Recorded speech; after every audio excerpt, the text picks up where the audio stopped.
কৰিবলৈ আপোনালোকক দেখুৱাই আছোঁ। আজি ঘৰৰ পৰা ষ্টাৰ্ট দিছোঁ, অলপমান ভাটিজা ৱেইট কৰি আছোঁ। ইয়াৰ পৰা আমাৰ বসন্তী এনেকুৱা হ'ব পূৰা। আজি বহুত দিনৰ মূৰত মোটামুটি বহুত বেয়া হৈছিলে আৰু এখনো বহুত কাম আছে, কাম কৰিব লাগিব। কাম সম্পূৰ্ণ নাই, আপোনালোকক কৈ আছোঁ। এতিয়া চিৰৰ টিমিনালৈ আপোনালোক চাই থাকিব, এক্সক্লুজিভ দি গম পায়।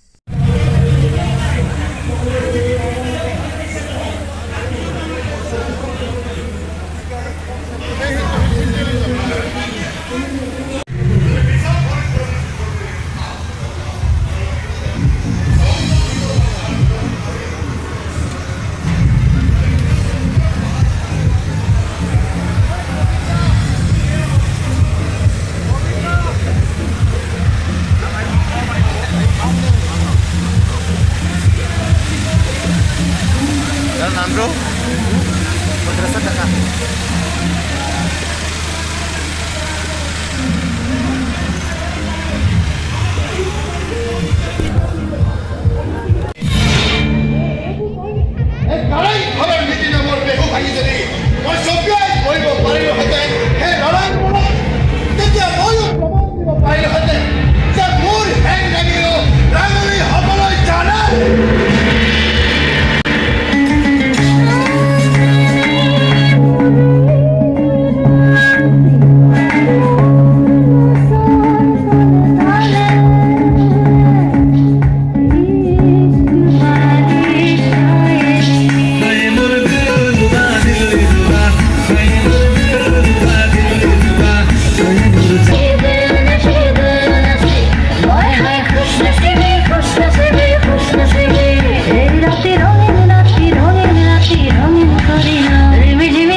মোগলৰ ঘৃণনীয় বৰ্বৰতাৰ ছবি আঁকিছিলি।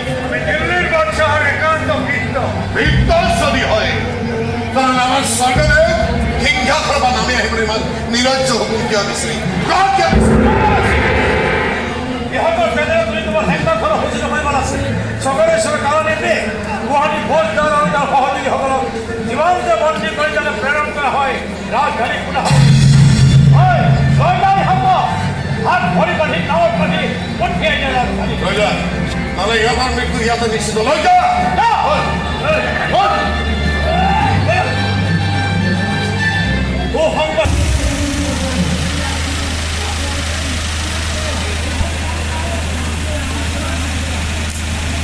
অন্য কেইজনক পদবী কৰি পঠিয়াই দিয়ক মোগলৰ চাহ দিলে আৰু সোধাত দিয়ক তেওঁ আগমনৰ উদ্দেশ্য কি।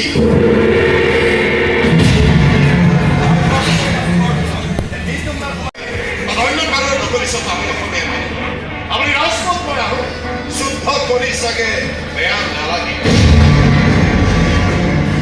আমাৰ শক্তিৰ ইমান নাপায় হওক আপুনি সেইকাৰণে আপোনালোকে পঠিয়াইছোঁ। আপুনি কেনেকৈ ধনী শেষ কৰিব নোৱাৰি, ঠিক কেনেকৈ আমাৰ সৈন্য কিমান আছে সেয়াও ধনী শেষ কৰিব নোৱাৰে। এই ভাবিটো ৰাম ঠিক ইয়াত কিছু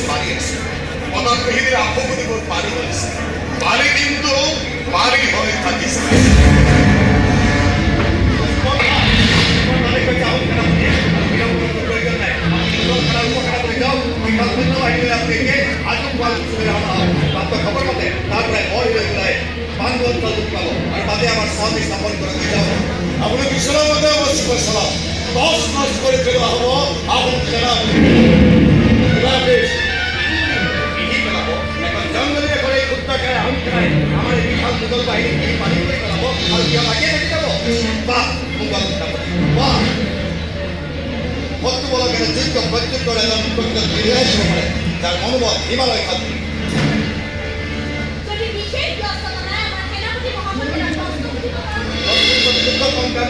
স্পষ্টকৈ জানিব যে যুদ্ধ ইতিমধ্যে আৰম্ভ হৈ গৈছে আৰু অবিলম্বে আমি আমাৰ হেৰুৱা দেশ অসম ভূমি পুনৰ দখল কৰি দিল্লীৰ মাতৃহক গোটাই দিব পাৰিম।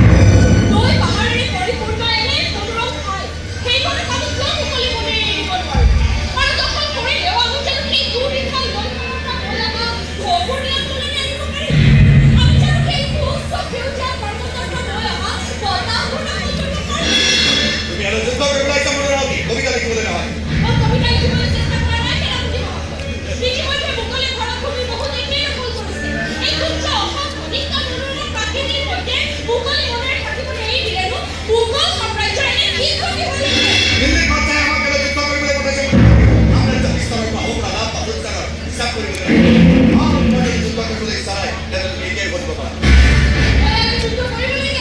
যুদ্ধ বাহিৰে অন্য কিবা চিন্তা কৰাৰ স্পৰ্ধান কৰিবা।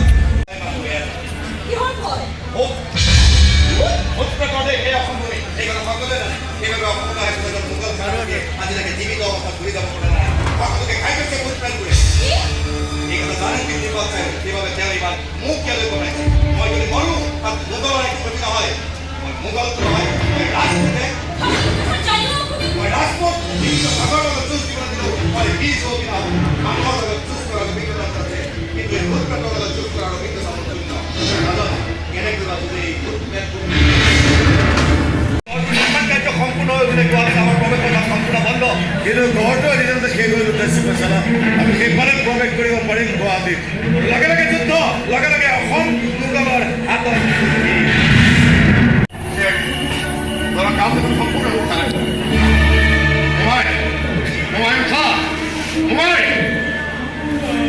বাকী 1500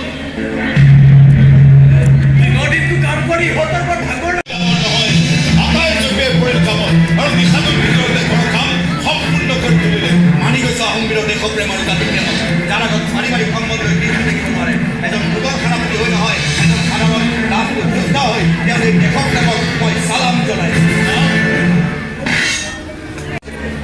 কোনোবা চৰকাৰে সেইবুলি লগাইছে যে শাস্তি দিয়াৰ